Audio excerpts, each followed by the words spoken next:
Bring you back with this live look at RDU International Airport, where people this morning experienced a few delays after a brief disruption. The Federal Aviation Administration said it had experienced a computer outage, but was able to resume domestic departure shortly before 9 this morning.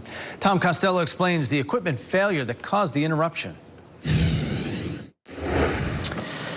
Yeah, good day, and not a very good start to the day here in the nation's airspace. It all started in the 5 a.m. hour in which this critical computer that pilots rely on for airport information, it went down. It's called the NOTAM computer, the Notice to Air Missions computer. It used to be called the Notice to Airmen, now Notice to Air Missions. It's that computer that tells pilots if a runway is down, for example, if they've got, for example, construction equipment on the ramp somewhere, if military airspace is in some way being affected today, that computer system went down. That's critical because the airlines run about 25,000 commercial airline flights every day across the country. And, of course, air traffic control is trying to vector all of those pilots safely through the airspace. And every day you've got about 2.5 million airline passengers flying. The bottom line is that because of that computer system going down, the FAA said domestic airlines could not take off until about 9 a.m. Well, the ripple effect started with that, and the delays and cancellations mounted. So we have seen as many as pushing 1,000 flight cancellations now. I'm looking off screen, and about 6,000 flight delays. And that will continue to roll and exaggerate through the day because, of course, this is like a cascading or a domino effect.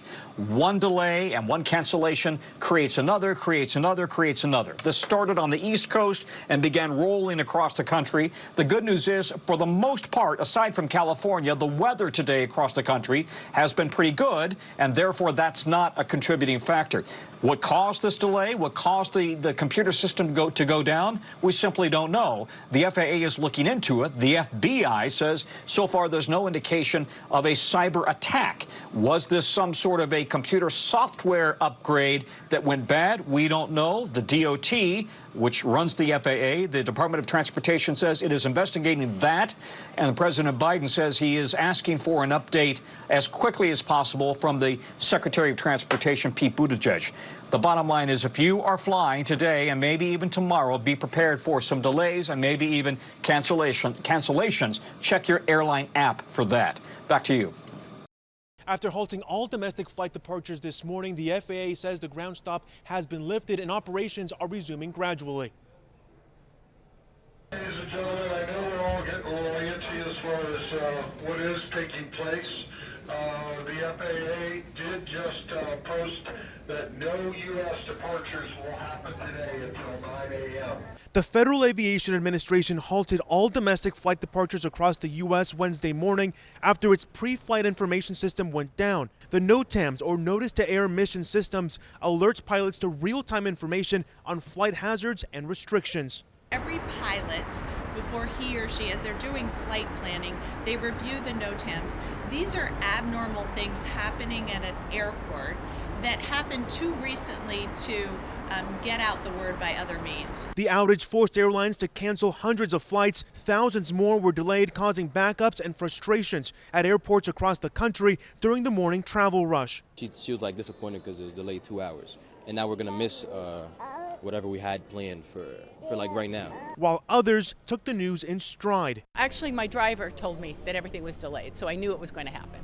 So I'll have an extra cup of coffee and some breakfast. I'll be fine. President Joe Biden said he was briefed on the outage and was in contact with Transportation Secretary Pete Buttigieg.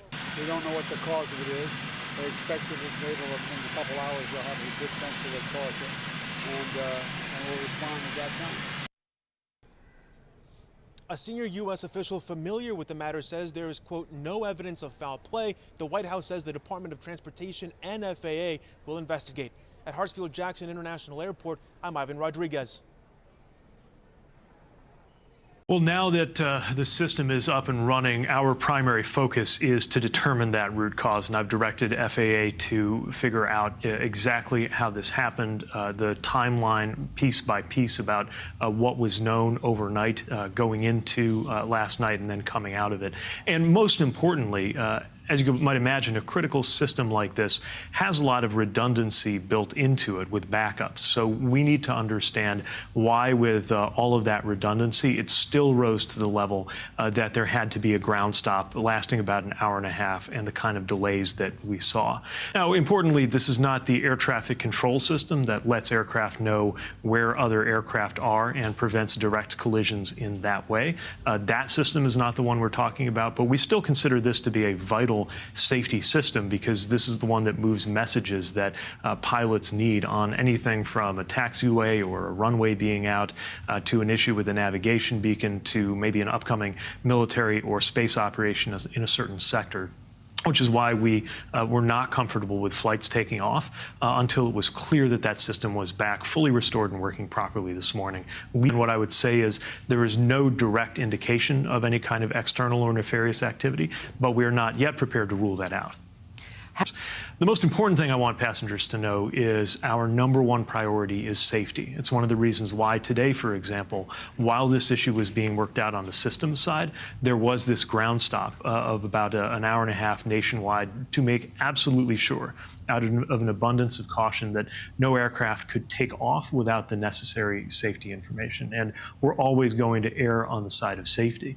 Now, having said that, we also have to make sure we understand everything there is to understand about this situation so that we can assure that a disruption like that doesn't happen again, because on a system that has to operate 24/7, and that's how the National Aviation System works, even if a primary system is down for some reason, there needs to be the kind of redundancy that you can flexibly deal with that at all times and keep things running. This is an incredibly complex system, so glitches or complications happen all the time, but we can't allow them to ever lead to this level of disruption, and we won't ever allow them to lead to a safety problem.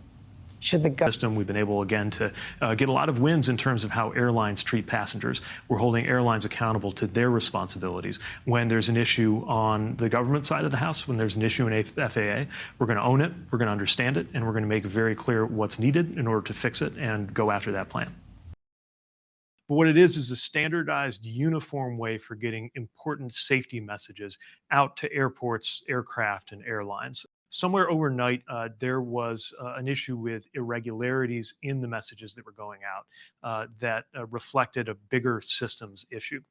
And this morning, as of about 7 o'clock, there were still problems validating that the messages were going out. So for safety reasons, to make sure that every aircraft that took off was doing so safely, FAA implemented a ground stop lasting about an hour and a half, from about 7:30 to 9.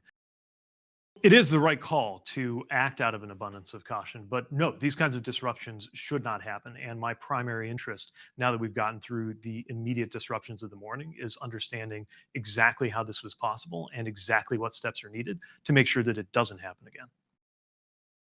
Any indication that there was a cyber attack involved? There's been no direct evidence or indication of that, but we are also not going to rule that out until we have a clearer and better understanding of what's taking place.